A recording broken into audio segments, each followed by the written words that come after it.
Hindi ba uso laundry shops dito sa Pinas? Ba't hinahandwash mo pa yung mga damit mo? Ipabayaan mo na ako. Nakasanayan ko na. Tsaka syempre, tipid. Tsaka, alam mo na, stress reliever ko na rin kasi yung paglalaba, tsaka paglinis, mga ganun.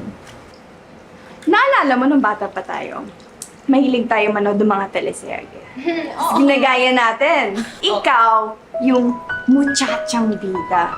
Siyempre, ako yung magandang mayamang kontrabida. Naalala mo? Tapos, grabe, alam mo, ang galing natin mo.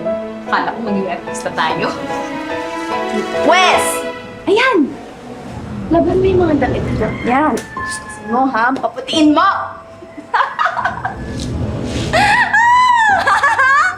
Oo, pambida ako. Pang teleserye yung backstory ko. Pero alam mo, Ano? palaban ako. Oh, ano? Ngayon iiyak-iyakan mo ko? Wala namang luha, hindi ba ikaw nagsimula? Tsaka, di mo mas matanda ka sa akin? Ang asal mo, parang asal ano? Ang bata. Bata? Oo.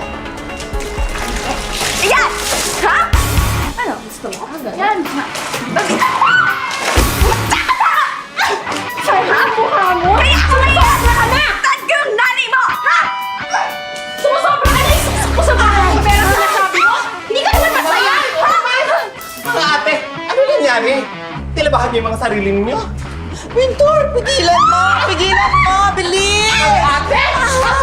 Tama na sabi! Tama na sabi! Ay! Ay! Wala akong ginagawang masama! Bakit ako nilublob nyo? Nasaan ang hustisya?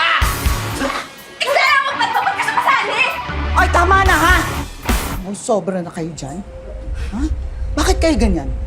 Kung kailan kayo tumanda, doon kayo naging war freaks. Para kayong mga... Parang ano? La? Parang mga nanay namin? Wala na kayo bang maisip? Sila na lang lagi masama. I think kailangan nyo rin maisip na iba talaga ang may kasalanan kung ba't nagkasira yung magkapatid eh. Alam niyo kung sino? The reason is you.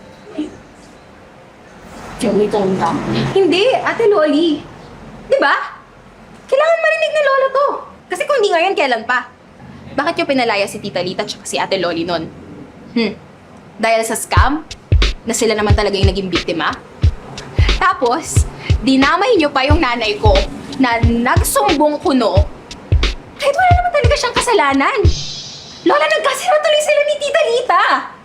Na pati kami mga apo nyo, dati super close. Ngayon, nagkasira na rin. Gusto niyo ba yun? Na nakikita? Na kaming magpinsan? Magkaribal? Lola, do you know my mom was depressed? Because of what happened? She couldn't even work. I had to provide for myself. I was a minor. I had to work so I could pay for my tuition fees, miscellaneous fees. Do you even know that Ate Loli is struggling in Japan? You were struggling. So ngayon, sige, Lola Marga, sisihin mo kami. Bakit parang ang unfair na porket may sakit ka, accepted ka na sa mga pasakit sa buhay? Magsalita ka! Pintor, atid mo na ako sa kwarto.